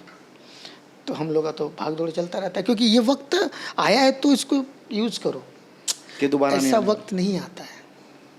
ये उम्र और इस टाइम पे जो स्थिति इंडस्ट्री की है, अगर महादेव हमें दे रहे हैं तो फिर महादेव से मुंह को छुपाना है। ओके महादेव, बच्चा ना ठीक है, लाइन अप फ़ोन पे, अभी तो सोशल मीडिया का ज़माना है, फ़ोन पे हर चीज़ उपलब्ध हो जाएगा माँ बाप को छोड़ के। नहीं, ये भी सही है। ये भी सही है। खाना अभी है, चलते चलते पॉडकास्ट में अब तो हम सीन डाल नहीं सकते, इन्होंने खाना मंगाया, सब कुछ किया, फिर बीच में हम शूट भी कर रहे हैं, खाना भी, वीडियो कॉल भी आ रहा है। और जो खाना लेके इनके घर पे आया वो इनका फ़ैन निकला। वो कह रहा कि फ़ोन से ही वो खींच को वीडियो कॉल पे ही फ़ोटो खिंचवा के गया, बताओ। तो इनकी फ़ैन फॉलोइंग तो है बहुत अच्छी। और चाचा कभी आपको लगा है कि जल्दी शादी कर ली? कितने एज में शादी की थी आपने?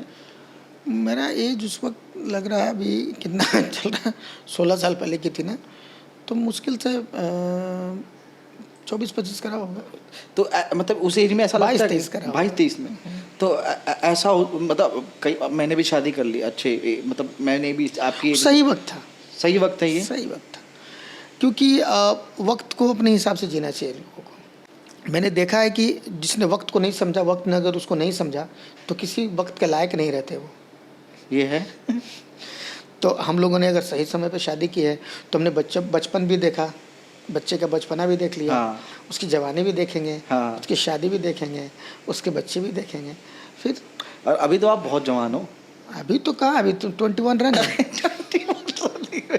अच्छा, जब चाचा मेरी शादी हुई, मतलब हमने भी ऐसे करा कि एक दिन में, हाँ, मैं गया, कोर्ट मैरिज करा मैंने, ठीक है, उसके बाद घर पे कोई धूम धड़ाका कुछ भी नहीं, मेरे शादी का खर्चा 20,000 रुपये, वाह, बस वो भी वकील ने ज़्यादा ले लिया, नहीं तो 20,000 में शादी और 20 लाख के कर्जे में। Very good. तो जो उसकी भी सहेलियाँ थी मेरी वाइफ की, तो वो भी प्रैंक पहले करती थी, तब तो खैर उसने छोड़ दिया, ब्लॉगिंग वगैरह करती है अभी भी। तो कई लोगों ने उसको मतलब इस बात से बहुत हर्ट किया, उसके क्लोज वालों ने, कि मुझे भी लोगों ने बोला कि इतनी जल्दी शादी क्यों कर रहा है, काम करना है, लाइफ रुक जाएगी, ये है वो है, ऐसे वैसे। तो ये सच में मायने रखता है? नहीं, ये शादी से किसका लाइफ रुकता है यार। शादी एक ऐसा बंधन है ना अमित, कि वो हर इंसान को करना चाहिए, क्योंकि एक मोड़ ऐसा आता है ना लाइफ में जहाँ पे लगता है यार कोई तो एक गिलास पानी मुझे दे दे। माँ बाप भाई बहन तो हैं ही, नो डाउट, मगर वो भी अपनी अपनी ज़िंदगी में व्यस्त हो जाते हैं। सबको एक टाइम तक ही प्यार उस रहता है टाइम सबसे। पे बीवी और बच्चा ही काम आता है। एक 50 के बाद, 55 के बाद हम अगर बचे तो, उम्मीद तो नहीं है, मगर अगर बचे तो एक गिलास पानी देने वाला तो कोई चाहिए ना। मालूम चला महल खरीद लिए हैं और एक गिलास पानी देने वाला कोई नहीं है, उठ के जाके पी रहे हैं। तो शादी एक ऐसा डिसीजन है जो बहुत प्यारा डिसीजन है, और वाइफ पत्नी का जीवन में होना बहुत ही खुशी की बात है। बच्चे का होना, आज तुम सुबह उठते होगे, भले ही भगवान को प्रणाम न करो, मगर बच्चे के एक बार देखते होगे वीडियो कॉल पे कि कैसे हो बेटा, नाश्ता किए, दूध पिए, तो वही भगवान है हमारा। बिल्कुल, ये तो ये कौन जीता है? जिसकी शादी नहीं हुई वो कैसे जी लेगा ज़िंदगी? और ये खुशी ही अलग है। खुशी है।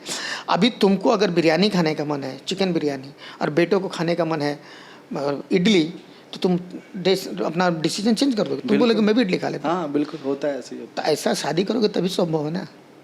और ये जब मेरा लड़का भी था पेट, मतलब वाइफ के पेट में, तब भी लोग बोल रहे थे कि लड़का अभी, पहले शादी इतनी जल्दी कर ली, अब लड़का भी कर रहा है, ये है वैसे है, पूरी लाइफ स्टॉप हो जाएगी ऐसा। मैंने तो एंजॉय किया पूरे 2 साल।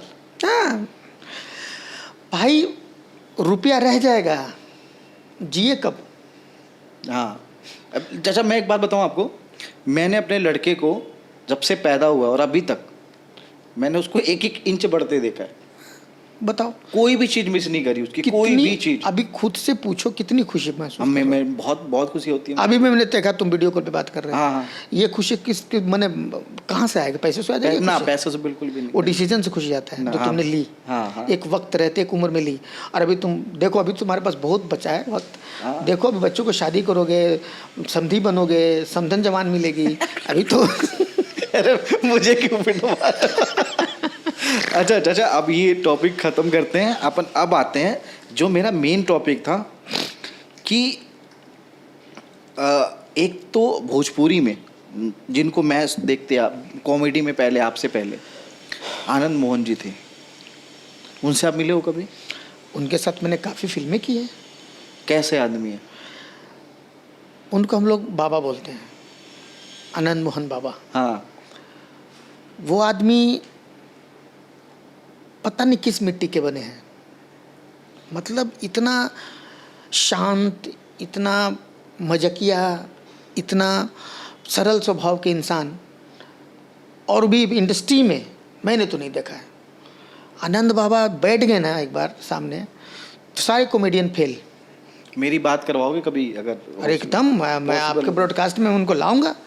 तो इतने अच्छे इंसान है आनंद बाबा कि हर मुसीबत के पल में खड़े रहेंगे, कुछ भी होगा फ़ोन करेंगे, और वो ऑलरेडी कैपेबल इंसान है, वो जॉब वाले हैं, वो इंडस्ट्री से उनका घर नहीं चलता है। अच्छा। हाँ, उनका जॉब है, और वो यूट्यूब से भी अच्छा पैसा उनको आता है, उनको इंडस्ट्री की भूख नहीं है, वो दर्शकों को प्यार पाने के लिए सिनेमा करते हैं। क्या बात है। हम लोग रोटी के लिए करते हैं, हम लोग घर चलाने के लिए करते हैं, वो सिर्फ दर्शकों को प्यार पाने के लिए सिनेमा करते हैं, उनको नहीं ज़रूरत है इस सिनेमा से। आप कॉपी भी, नकल भी करते हो, मिमिक्री आर्टिस्ट? नहीं, वो बहुत तो करते हो। हाँ, बोले वो उनका है, उनका टोन ही वही है। मैंने पूछा उनसे कि बाबा आप एक्टिंग में वेरिएशन क्यों नहीं लाते हैं? हाँ। बोले कि, मैं बोला बाबू, उनका वही है। मैं बोला ये सब क्यों, थोड़ा सा बोला बाबू देखा हम बात है ना कि हम कश्मीर के से वहीं रंग ना बदली, लेवे के बाद ला न तो जा। तो वो अपने आप में एक महान इंसान है वो, और बहुत अच्छे, और टाइमिंग कॉमेडी उनका, और उनका जो स्वभाव है क्लास के आदमी, एक नंबर के आदमी है। भगवान के दूसरा रूप है आनंद मोहन। क्योंकि उनको तो मैंने बचपन से देखा है, ये बाबू, हर गाना भी उसी टोन में वो गाते हैं। अरे मैं जब गांव में डांस किया करता था, तो उनका एक गाना बहुत उठा, बिया का के बकरी चरावा था। हाँ। उस गाने पे मैंने डांस किया। देखा बिया का के बकरी चरावा था। मिसरी मलाई खैया खैया शकरकंद भइल झारखंड। हाँ। तो आनंद बाबा तो खैर अपने आप में बहुत महान व्यक्तित्व के इंसान है वो। उनके लिए मतलब उनका नाम लेना ही हमारे लिए सौभाग्य की बात है कि आपने उनके बारे में पूछा। नहीं, मुझे बहुत पसंद है। देखो, मैं किसी को नहीं बोलता, मैं एक्चुअली अच्छे जितने भी लोग अच्छे एक्टर हैं या अच्छे इंसान है, तो मैं उनको कभी नहीं बोलता, मैं हमेशा याद रहता। बाबा तो बाबा है भाई। मेरे गांव के लोग शायद आप भूल गए होंगे उनको, लेकिन मुझे इसलिए याद भी है क्योंकि मैं इस लाइन में हूँ, इसलिए भी और मेरा मन है, बहुत मन है कि जब भी मैं कुछ अच्छा करूँ तो एक बार उनके साथ काम करूँ। बिल्कुल नहीं मेरा मन है। आनंद बाबा अगर मुंबई आए तो मुंबई आते नहीं है वो, अभी जरूरत है तो बुलाओ उनको, उनको थोड़े नहीं तो मैं बिहार जाऊंगा एक बार, कोई दिक्कत हाँ नहीं। एकदम जाइए, पटना जाइए, आप बिहार जाके मिल के आऊंगा उनसे मैं एक बार, क्योंकि मैं बिहार गया था लेकिन वो अब भी फोन करेंगे, अभी बोलेंगे अबे क्या क्या है तुरंत उसमें से नहीं है, बहुत अच्छे इंसान है वो। और एक अपने मनोज टाइगर जी हैं, वो कैसे आदमी है? मनोज टाइगर जी उनका एक निक नेम है, एक फिल्म उनका नाम था बताशा चाचा, हाँ। उस नाम से आज भी वो मशहूर है। उस नाम से उन्होंने ऑलरेडी एक ढाबा खोल रखा है अपने उनका बेलवई में। अच्छा, उनका गांव बेलवई का रहने वाले, ये नाम इन्होंने पेटेंट करवा लिया? पेटेंट करवा लिया। अरे बाप। तो हम लोग भी कहीं भी जाते हैं तो कोई मनोज टाइगर नहीं बोलता उनको, अरे बताशा चाचा, अरे बताशा चाचा। ये भी थोड़ा सा हाँ क्या रे बोला। तो देखिए मनोज जी का जो कॉमिक टाइमिंग है खतरनाक, उनकी परफॉर्मेंस से हम लोगों को सीखने मिलता है। जब वो परफॉर्म करते हैं ना तो जो छोड़ते हैं ना ऐसे करके खट्टा करके, और सामने वाला पकड़ लेता है उसका, फिर वो छोड़ता है, वो पकड़ लेते हैं ना, तो कॉमिक टाइमिंग मनोज जी का खतरनाक है।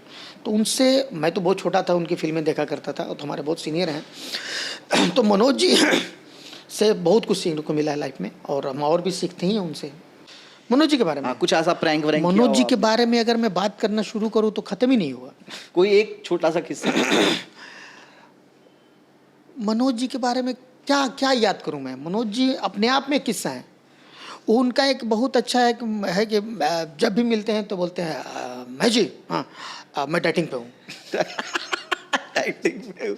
अरे वाह। फिर थोड़ी देर में बोलते हैं इंदल उनका बॉय हुआ करता है था, अभी तो बहुत दिनों से काम नहीं किया साथ में, इंदल कुछ है तो ला के टिफिन में कुछ देगा, क्या है डाइटिंग वाला है डाइटिंग वाला है। तो वो डाइटिंग पे भी रहते हैं और खाते भी रहते हैं। वो उनका अपना एक जीवन शैली है और वो बहुत ही अच्छे। नहीं मेरे को मुझे बहुत क्यूट लगते हैं, एक्चुअली में क्यूट हैं वो क्यूट ऊपर से थोड़ा सा नीचे क्यूट है वो देख लो ये बोल रहे हैं आपके मित्र हैं, मुझे कोई लेना देना नहीं इस बात से। वो जब भी मिलते हैं तो वो 5 किलो कम ही बताते हैं कि 5 किलो कम भिलवा देखा 5 किलो कम हो गई। बोले हाँ मनोज जी 5 किलो कम हुआ आपका, सही बात है, पर काहे बताए 5 किलो कम हुआ। वो हमारा दोस्ती, हमारा प्यार है। नहीं बहुत और फनी आदमी लगता है मुझे। और उन्होंने उनके एक्टिंग के प्रति और थिएटर के प्रति जो डेडिकेशन है, वो जो प्ले करते हैं मानसकर उदन अकेले करते हैं वो, और 1 घंटा तक आपको पलक नहीं झपकने देंगे जब वो परफॉर्मेंस करते हैं स्टेज के ऊपर। वो सिनेमाज एक्टर से अच्छा थिएटर एक्टर है। अगर सिनेमा एक्टर वो 19 हैं तो थिएटर स्टेज का एक्टर वो 22 हैं। अरे बाप रे, इस तरह से परफॉर्मेंस करते हो। तो मनोज जी का तो खैर बात ही लाजवाब है। और अवधेश मिश्रा जी को जानते हैं? बाबा अवधेश मिश्रा जी एक बहुत ही मंझे हुए एक्टर हैं ही, और अभी उन्होंने प्रूव कर दिया कि बहुत अच्छे डायरेक्टर भी हैं वो। अच्छा। हाँ, उनके साथ मैंने 4-5 फिल्में की है कंटिन्यू, जिसमें मैं एक्टिंग भी किया हूँ, कोरियोग्राफ भी किया हूँ, ट्रेलर्स भी आ चुके हैं यूट्यूब चैनल पे।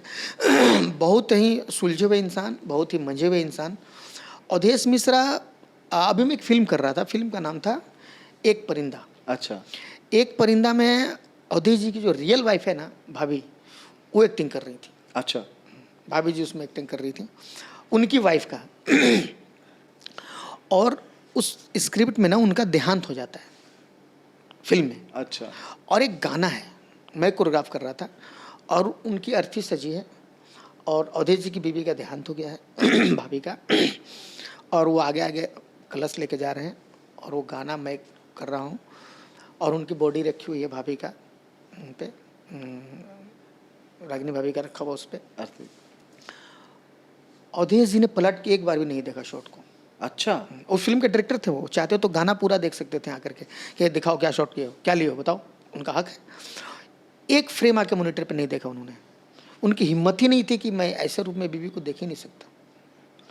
ये तो और बात है। मैं बोलता था अरे बाबा एक बार शॉट देख लीजिए, मालूम चला कोने में खड़ा होकर बंदा आंसू बहा रहा है, एक बच्चा मासूम सा रो रहा है, ऐसा लग रहा है। मैं बोला अरे बाबा देख तो लीजिए, नहीं मैं देखूंगा नहीं, तू कर प्यार, तू कर ले।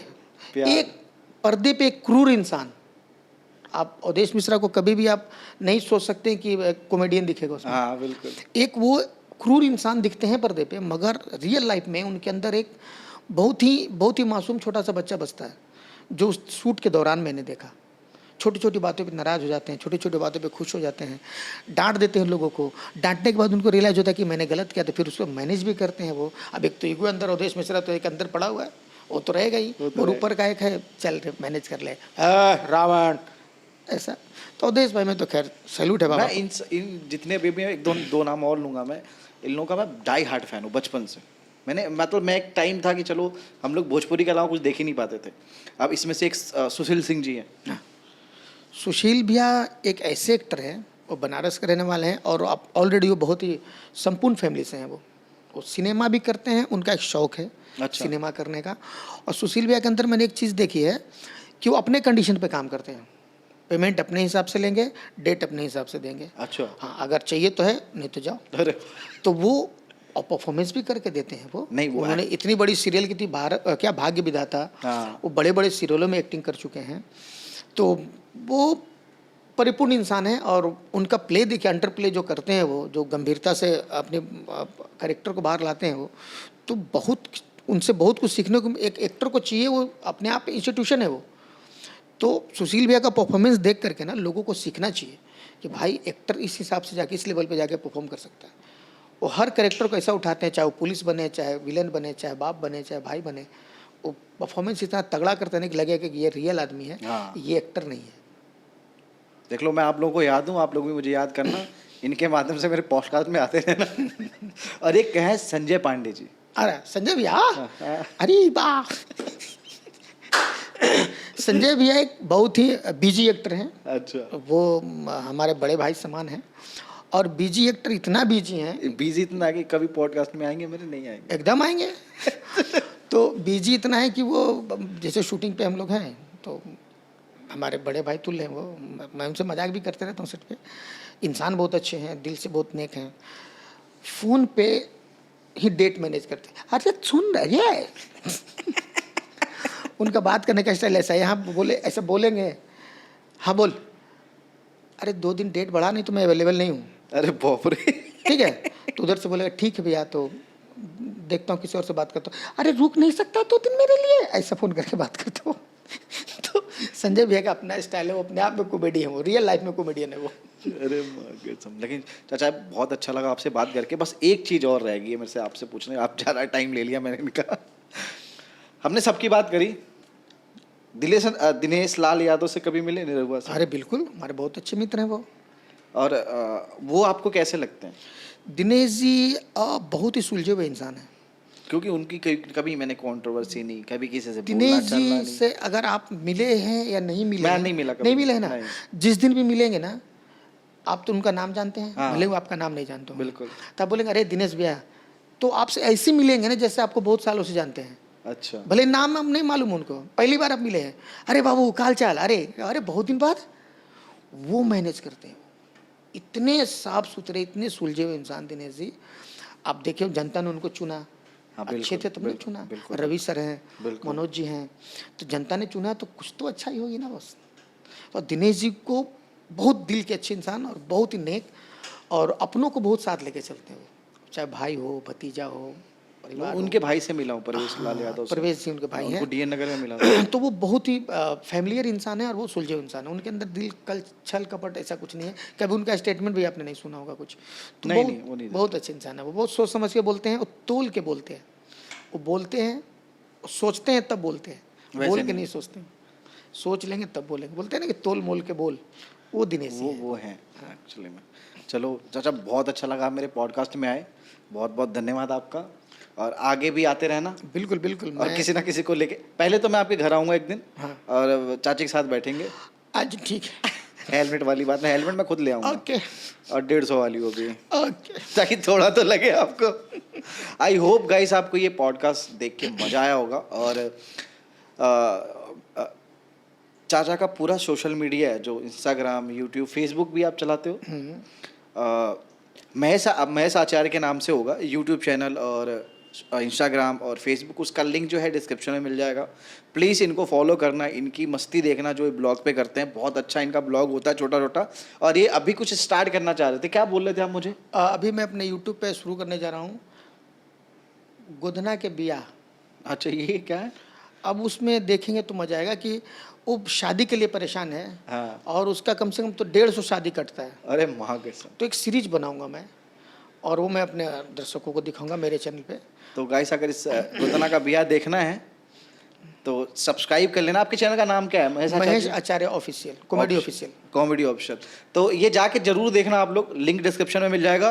और आज के लिए बस इजाज़त दे दो। ये मेरे अभी तक का सबसे लंबा पॉडकास्ट है, मेरे ख्याल से 2 घंटे के ऊपर हो गया बात करते करते। देखते उसमें से क्या निकालना है, और कुछ रह गया होगा तो आप लोग कमेंट करके जरूर बता देना कि मैं इनसे आगे पूछ लूँ। ठीक है, इनको पकड़ लिया मैंने, हमेशा पकड़ के रखूँगा। और बस ऐसे ही प्यार मुझे देते रहना। वीडियो को लाइक शेयर कमेंट कर देना और चैनल को सब्सक्राइब करके बेल आइकन जरूर दबा लेना। ठीक है, नमस्ते, बाय बाय। नमस्ते ऐसे कर दिया, बाय बाय ऐसे कर दिया।